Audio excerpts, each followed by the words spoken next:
It may have been just a few 100,000. In any case, Persia is putting on a massive military display. At the time, the Persian Empire stretched from modern-day Libya in Africa all the way to Pakistan in Asia. It was a huge empire. It was the largest empire in history and the second great empire after the Babylonian Empire. But the best we can tell, there was about 50 million people in the Persian Empire that day. This was about 480 BC, 500 years before Christ was to come. They had conquered the Babylonian and Chaldean Empire in 539 BC, and the Persians had settled in to dominate the Middle Eastern world, and it lasted for 200 years before they were replaced by the Greeks.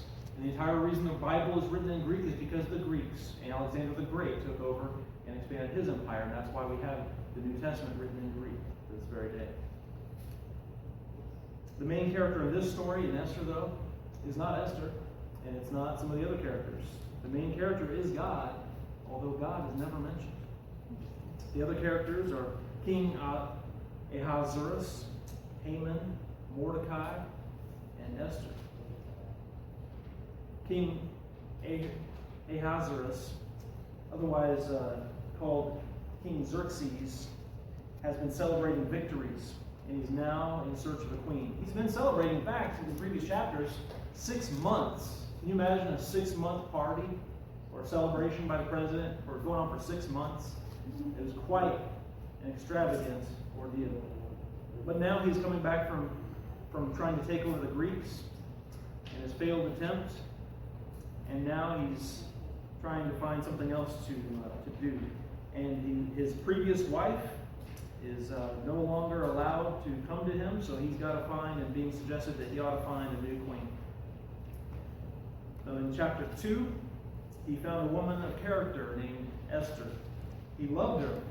He crowned her queen. And all this time she had not made known her ethnic, cultural, religious background. Mordecai, who was Esther's surrogate father, adopted father, he was actually her cousin. But because of her parents being killed early on, we don't know what happened to them, but Mordecai took her in as his own and kind of adopted her as his own daughter because of her younger age. And so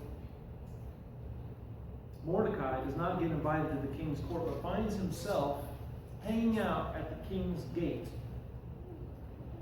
Well, why is this message important today? This message is an important message. A lot of people think of Esther as the hero, and she does some amazing things as a woman of God, as a faithful woman, to stand up for her people in a very difficult time.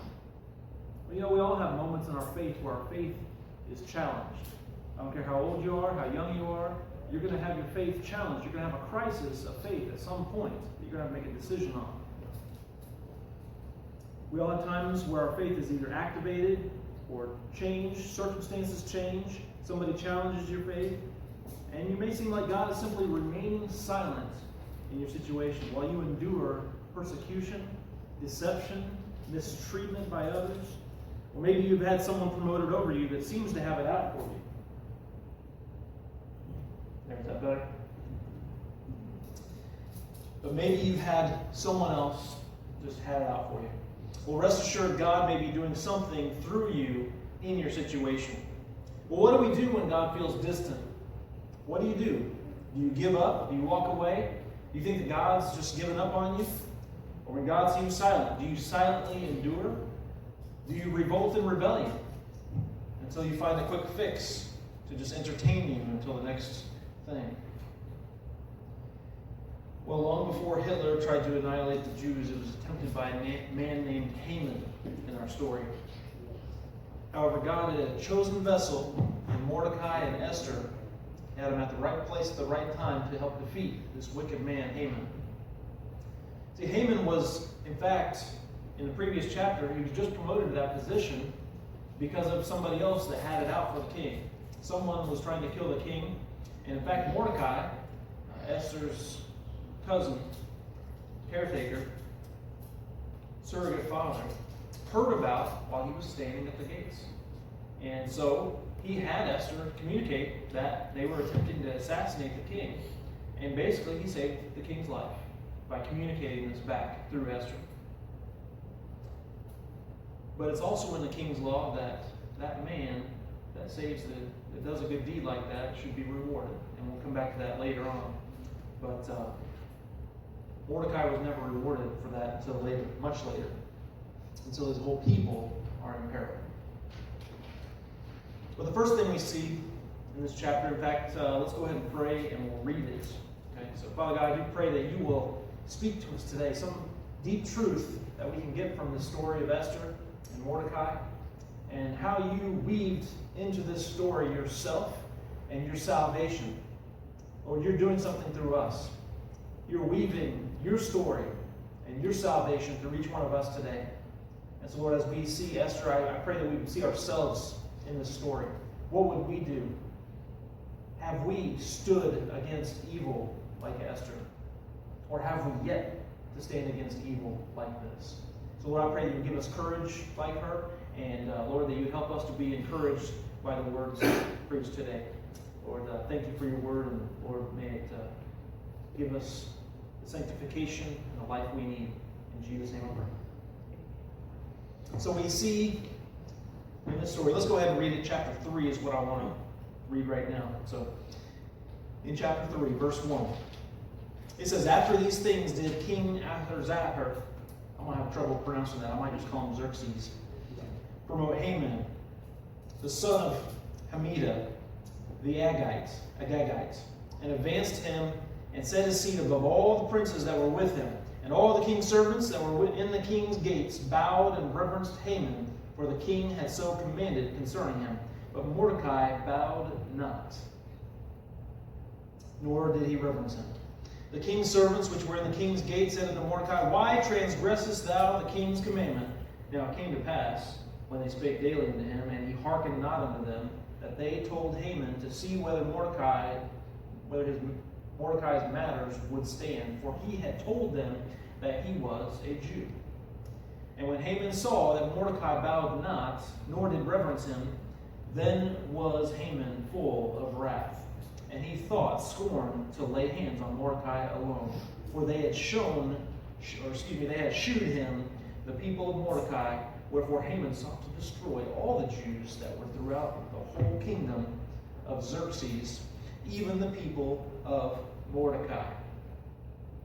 So here we have a situation where anger is stirred up because of Mordecai's refusal.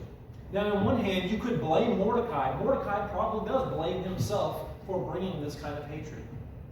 But Mordecai's refusal to bow is what brought this situation. This is what started it.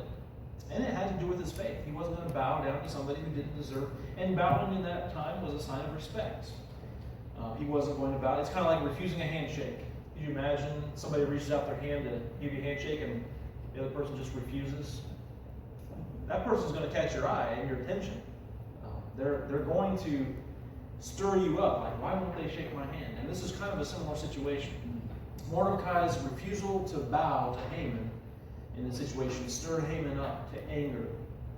Haman took the position of determining to eliminate all Jews in the Persian Empire because of one person. So Mordecai may have did something to cause it, but you know what? Haman is much more to blame. Haman took one person and allowed his hatred of one person to turn into bigotry towards a whole group of people.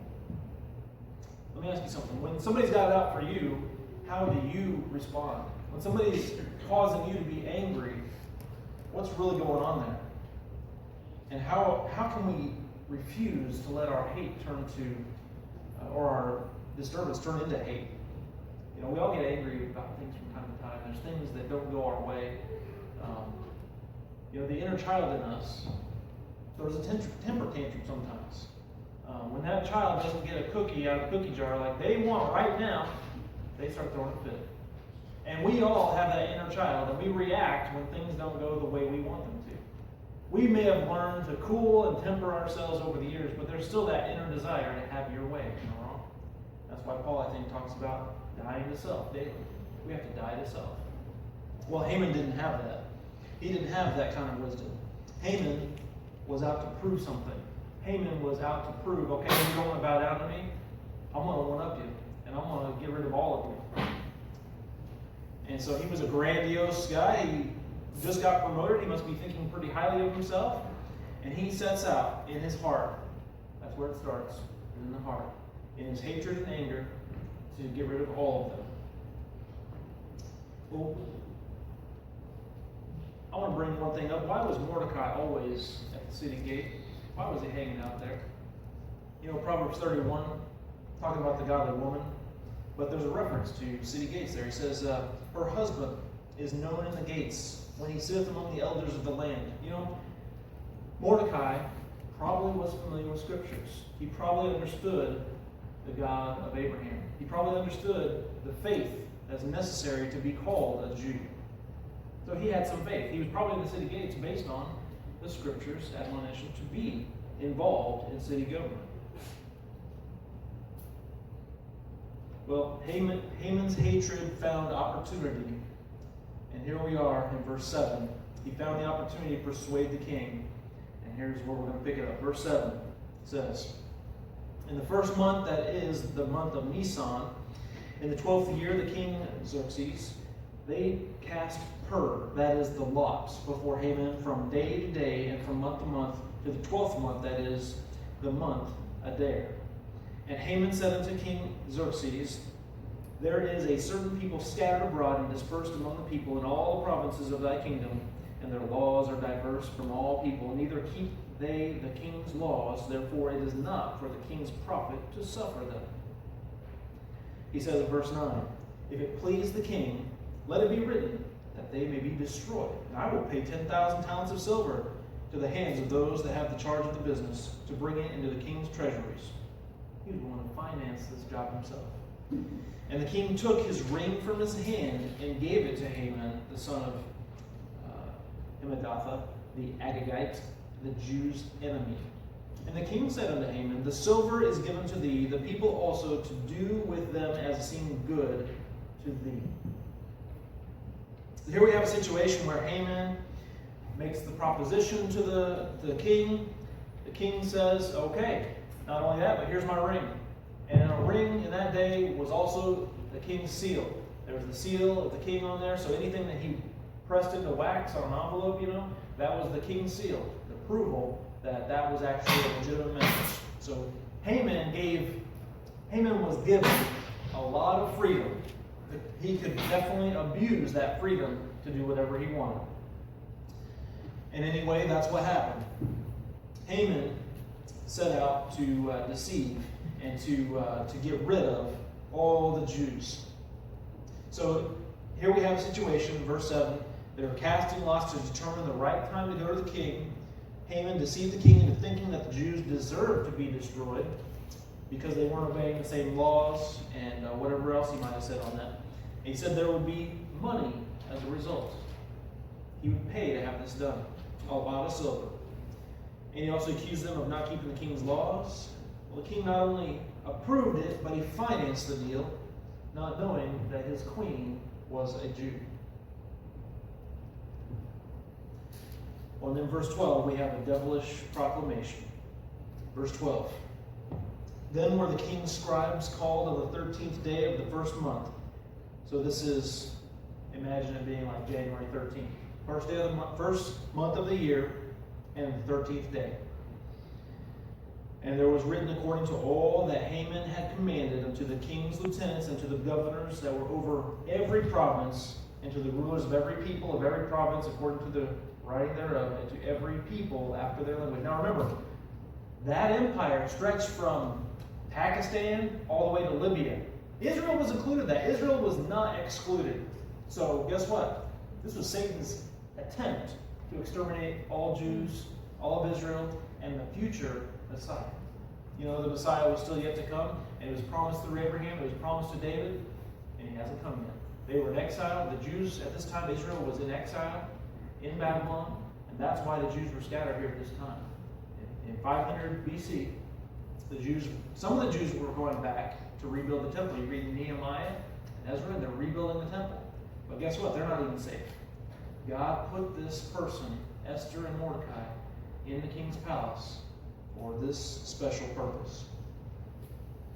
And I believe God has you in your individual places of work, home, for a special purpose to reach those people around you.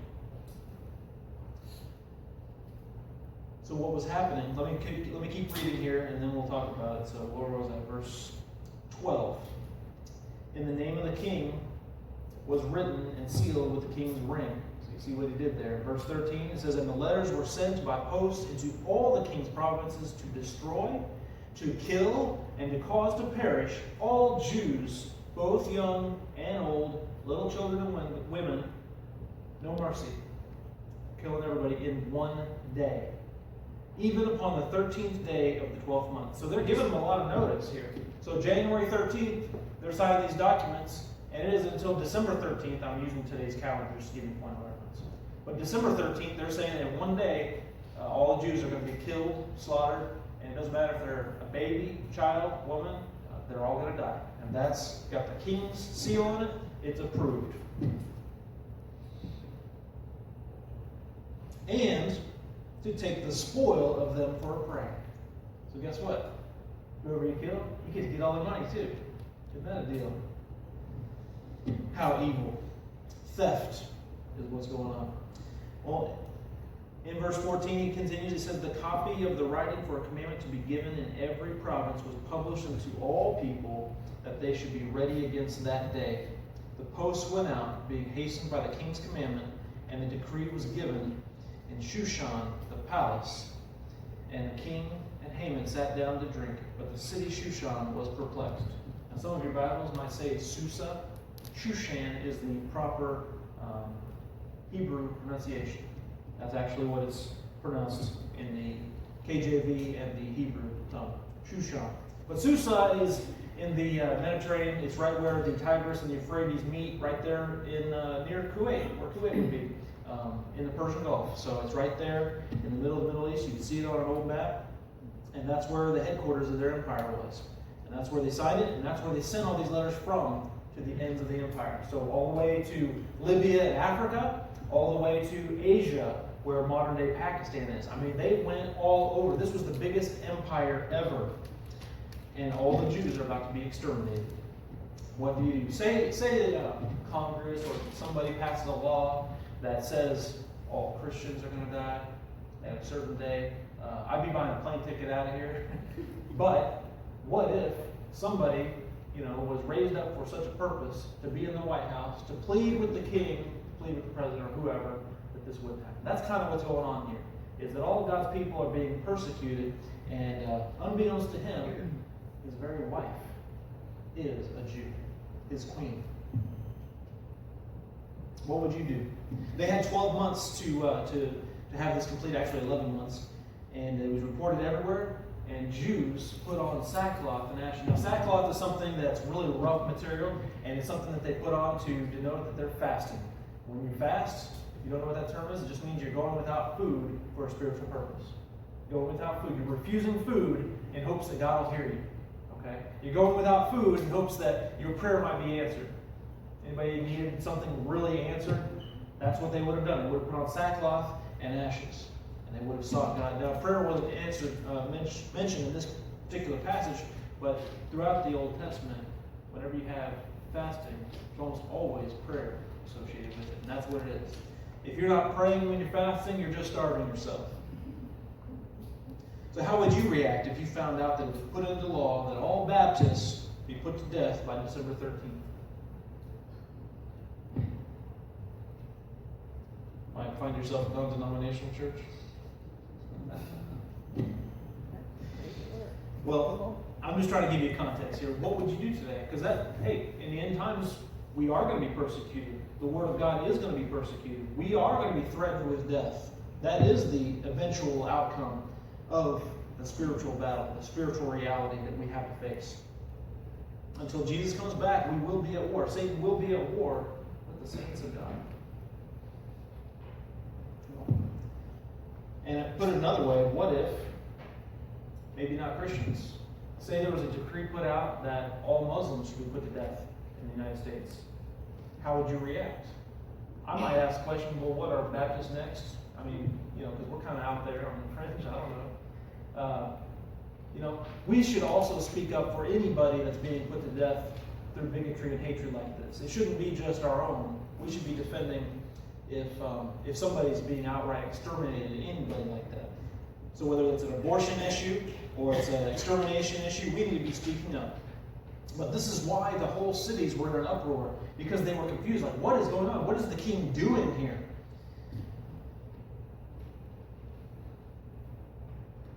It says the city, Shushan, was perplexed. I think we would be perplexed too. We'd be in an uproar. There'd be riots. There'd be protests. There'd be a lot of people upset about this. So what do you do when people come after you?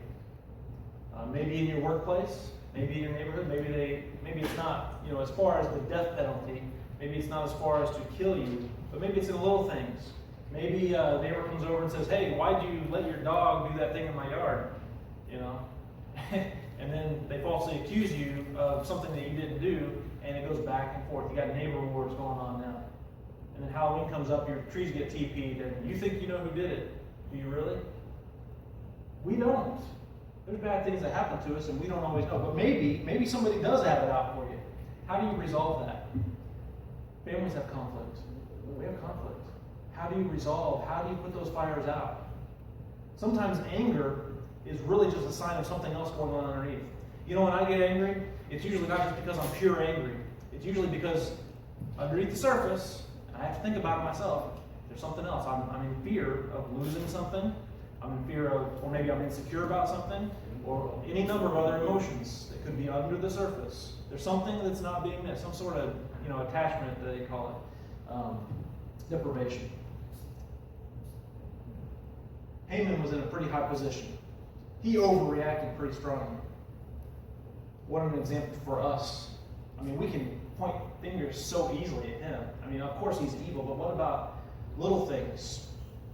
When we blow up, when we let things nag at us over time. If we're not careful, we can be very, very meticulous in how we get people back, if we're not careful.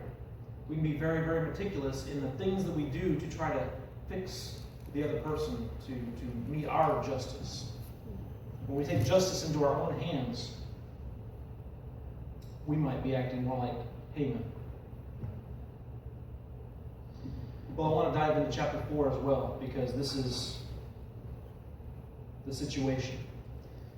So we have the willingness to help God's people in chapter 4. Mordecai's explanation, let's go look at that in verse 1, chapter 4. So when Mordecai perceived all that was done, Mordecai rent his clothes. Sackcloth, the cloth, we have really nice clothes, it's really hard to rip. But back then, it wasn't so nice, it wasn't so tightly knit. You could just very easily tear the clothes. You can imagine like a towel or like a terry cloth, how easy they are to rip when they're old and dry. That's what he was doing. When people were upset or bothered or enraged about something, they would tear their clothes as a symbol of their inner heart being torn and hurt. So when Mordecai realized that his whole people were being persecuted in this way, he rent his clothes. He put on sackcloth with ashes, and it says he went out into the midst of the city and cried with a loud and bitter cry. He's wailing out to God. He's like, God, why have you caused all of our people to be under persecution? Why are you killing us? Why are you giving us the death sentence? He's wailing in the city. He's getting people's attention. He wants the king's attention. And guess what? He can't go to the king. Because when you're wearing sackcloth and ashes, you're not allowed past the king's gate. So guess what? If he wants the king's attention, he's got to be loud. But I think he's trying to get somebody else's attention, namely God's. It says he came even before the king's gate, for none might enter into the king's gate clothed with sackcloth. And in every province, whithersoever the king commanded, and his decree came, there was a great mourning among the Jews, and fasting, and weeping, and wailing. Many lay in sackcloth and ashes. So Esther's maids and her chamberlains came and told it to her. Then was the queen exceedingly grieved. So she didn't even know what was going on. She was like, why are these people wailing out there? What's going on? The queen was exceedingly grieved when she found out. She sent raiment to clothe Mordecai. She's like, don't look like you're one of them, Try to hide it, Put on some nicer clothes, But he wouldn't take it. It says he received it not. And in verse 5, then called Esther for Hathach, one of the king's chamberlains, who had been appointed unto her, and gave him a commandment to Mordecai to know what it was and why it was. So she's finding all this out, and we're kind of seeing it unfold. So Hathach went forth to Mordecai unto the street of the city, which was before the king's gate, and Mordecai told him of all that had happened unto him, and of the sum of money that Haman had promised to pay the king's treasuries for the Jews to destroy them. And he gave them a copy of the writing of the decree that was given at Shushan to destroy them, to show it unto Esther, and to declare it unto her, and to charge her that she should go in unto the king to make supplication unto him, and to make a request before him for her people. So now, the maid's chamberlain is finding all this. They didn't know the queen was a Jew. They're finding all this out too. At the same time, they're like, oh, her people. You mean she's one of them? Yeah. So when Hathach came and told Esther the words of Mordecai, again Esther spake unto Hathach, and gave him commandments unto Mordecai. All the king's servants and all the people of the king's provinces do know that whosoever, whether man or woman, shall come unto the king into the inner court, who is not called, there is one law of his to be put him unto death, except such to whom the king shall hold out his golden scepter, that he may live. But I have not been called to come unto the king these 30 days. So it's already been 30 days. We see a timeline here, progressing. She knows there's a law. That if she comes into the court without being called, there's already a law in place. And whoever comes in there, think about it. If you're the king, you got security, right? You're not just going to let anybody come in. You might have enemies. You might have enemies that want to kill you. In fact, he did. And previously, that's why Haman got into the position he's in. He got promoted because somebody else was trying to kill him, the king. So Haman gets in this position, and he's persecuting the Jews, using and abusing his power. Esther knows that if she goes into the courtroom, into the king's inner court, that she may be put to death. So she's letting Mordecai know. She's sending a message back, hey, if I go in there, I'm going to die. I could die unless, there's a chance that he might hold out his scepter. But there's no promise of that. The last queen, she got, ditched. I don't want that to happen to me. And made an example out of. So Mordecai's explaining all this. She has an excuse. Don't we all have excuses? When God's calling us to do something, we have excuses. Esther's dilemma presented itself in a life or death scenario. If she went in without being called, she may be put to death. But Mordecai's exhortation puts it out plainly. He says in verse 13, Mordecai commanded to say to Esther, think not with thyself that thou shalt escape in the king's house more than all the Jews. For if thou shalt altogether hold thy peace at this time, then shall their enlargement and deliverance arise to the Jews from another place. But thou and thy father's house shall be destroyed. And who knoweth whether there are come to the kingdom for such a time as this? Look, he's saying that if you don't go, don't think that you're going to escape this. It is law. Just because you're the queen doesn't escape you from being a Jew. This law is going to cause her to die too. So she really doesn't have a good excuse, does she? She's already condemned to death by this law. So what's she going to do? She's going to run far enough away to get outside the kingdom? That's what I'd be thinking. How much money can I sell all my stuff here and leave the country? That's one option. But she's the queen. She also has an opportunity here, not just to save herself, but to save her entire people. She's already condemned as a Jew. What about us? When we are faced with the crisis of faith, which we are on a daily basis, God calls us to do things, to go places, to talk to people, and we have choices to make. With our relationships with people, with our family, how we treat one another. Every moment is an act of obedience or disobedience. We're either glorifying God with our actions and our attitudes and bringing Him glory, or we're not. There may be something bigger, though, that God is calling you to do. A ministry to do, or a service to do. We all are brought to a crisis of faith, though, to act. When you see that person at the grocery store and you want to say something, what do you say? There's a crisis of faith that comes in that moment to act. And that's where she's at right now. We all have those moments. And we can all make excuses in those moments, can't we? I know I do, and can. Try not to, but we have opportunities in those as well. We need to focus on those. What are the opportunities in those situations? Could this person come to Christ? Could a whole people group be saved? Could their whole family come to Christ? Maybe they're going through something you have no idea. What's the worst that could happen? They spit in your face? It's not like you're in Esther's situation.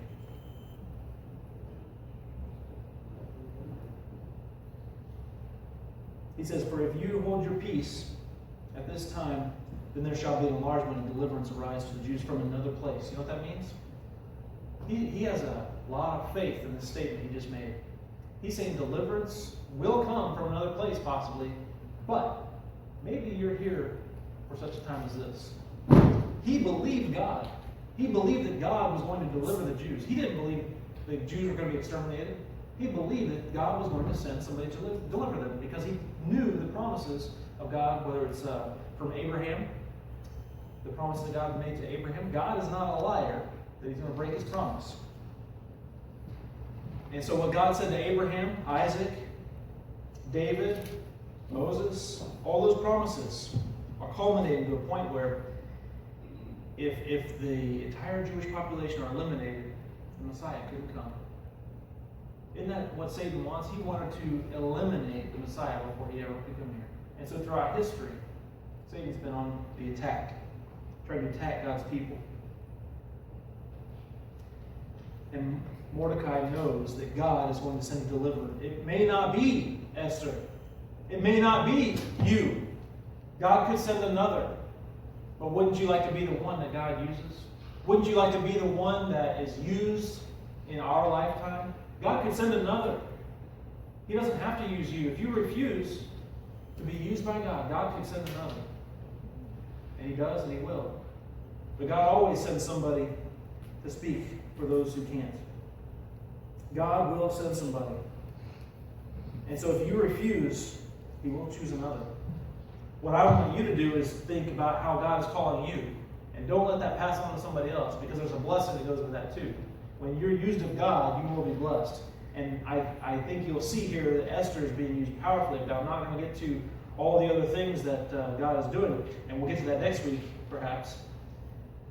But here we have the opportunity. Every opposition that we have also has an opportunity. So Mordecai encourages her. God would save the Jews, but Esther was placed in that time, in that place for this cause. But she had to be willing to take a chance to save her people. Mordecai showed Esther that she may not escape this persecution just because she's queen. And Mordecai had confidence that God would save his people. But would it be through Esther or another? He said even in this verse that if it was another, then you and your father's house are going to die. They may perish. They may be destroyed. But who knows whether you are come to the kingdom for such a time as this. And then in verse 15, it says that Esther bade them return Mordecai this answer. Go gather together all the Jews that are present in Shushan, and fast ye for me. And neither eat nor drink 3 days, night or day. I also and my maidens will fast likewise. And so will I go in unto the king, which is not according to the law. And if I perish, I perish. So Mordecai went his way and did according to all that Esther had commanded him. So Esther is preparing. She's willing to take a chance. She's taking the chance of appearing before the king without an invitation. We can't enter into God's presence without an invitation. We cannot go into the throne room of God and just waltz on in there. He's got his own security forces. They're called angels. And if we walk in and we don't have the right authority to be there, guess what? He's going to cast us out. And that's what he did to Satan and his fallen angels. They're not allowed up there. God also has a scepter. He also has a golden scepter. That when he wants to use it, he will. And so when he holds forth his scepter, that scepter is Jesus Christ and what he did on the cross. When you have faith in what Christ did for you, there's a transaction that happens. You no longer are unqualified to be there, but you take on the qualification that Jesus got for you. And without that qualification, we cannot set foot in heaven because of our sinfulness.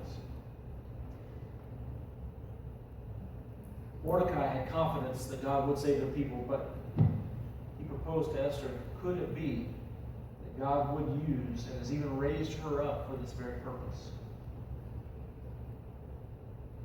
Esther expected to possibly die. She said, if I perish, I perish.